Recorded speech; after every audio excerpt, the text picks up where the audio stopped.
Voilà, retrouvons-nous pour les quantiles en variable continue cette fois-ci.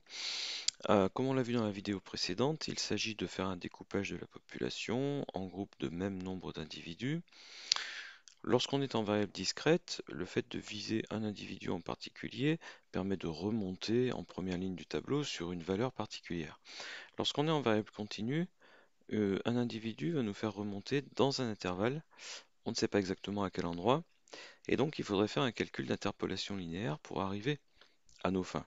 Ça n'est pas du tout impossible, mais on va préférer en variable continue faire une lecture graphique. Donc s'appuyer sur un diagramme de fréquence cumulée ou d'effectifs cumulés, c'est quelque chose qui va être très pratique pour nous et qui va nous éviter un certain nombre de choses. Alors le calcul d'ailleurs de l'interpolation linéaire, nous l'avons vu dans le cadre du calcul de la médiane.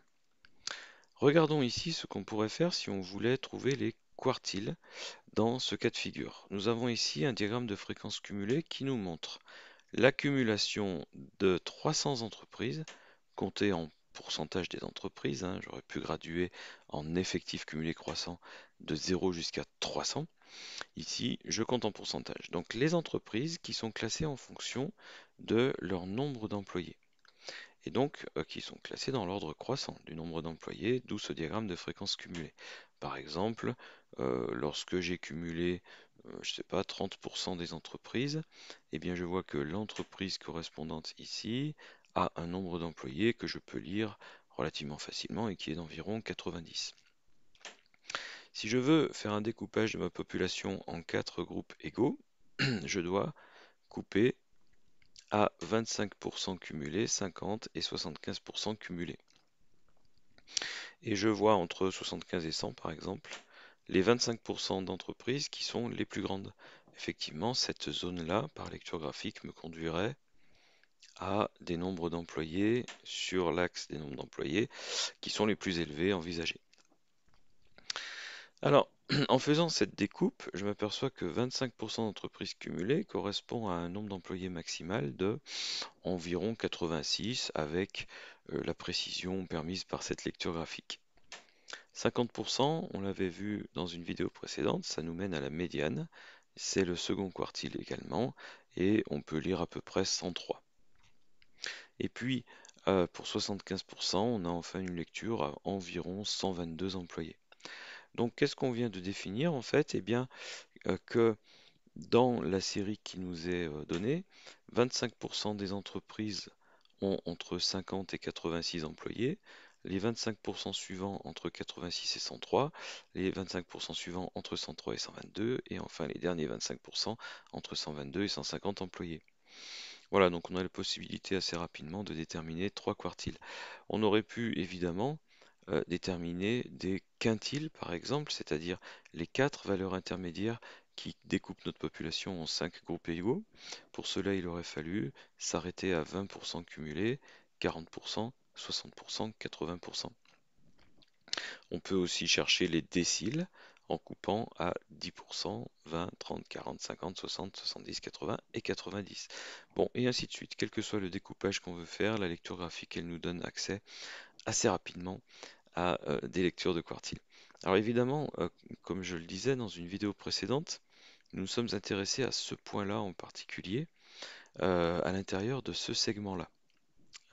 Si on veut faire un calcul de la médiane par exemple, il faut être dans un segment. Il faut avoir des points alignés, ce qui nous permet de pratiquer l'interpolation linéaire. Donc je vous renvoie à cette vidéo précédente sur le calcul de la médiane.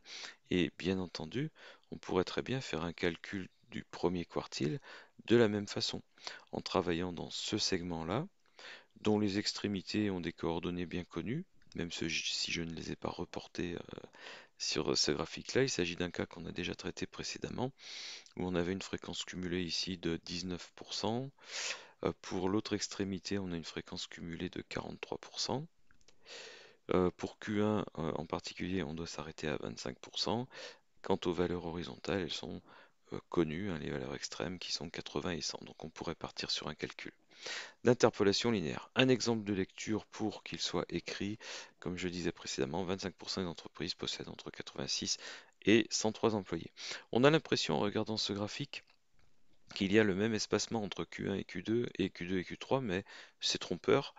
Ici, par coïncidence, les espacements sont à peu près les mêmes, mais entre 86 et 103, nous avons une différence de 17, alors qu'entre 103 et 122, la différence vaut 19, donc c'est un petit peu plus fort.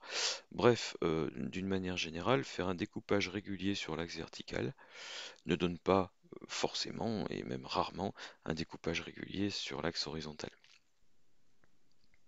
La boîte à pâte ou boîte à moustache que l'on pourrait en tirer, en reprenant donc toutes les valeurs qui nous intéressent. Je m'arrête à 149 employés parce que par défaut j'avais un intervalle dont le crochet était ouvert sur 50. Cette boîte à pâte, elle va consister encore une fois à reprendre les valeurs extrêmes et les 3 quartiles, à réaliser une boîte sur Q1, Q3, qui donc englobe 50% de la population. Autrement dit, ici j'ai 50% des entreprises, entre 86 employés et 122 employés. Je matérialise la médiane toujours par un trait vertical et je lance les pattes ou les moustaches de la boîte jusqu'aux valeurs extrêmes, où je peux voir qu'il y a 25% des entreprises dans chaque section de ce graphique.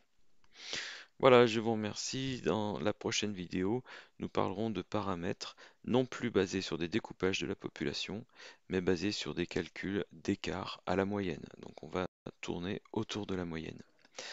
À très bientôt.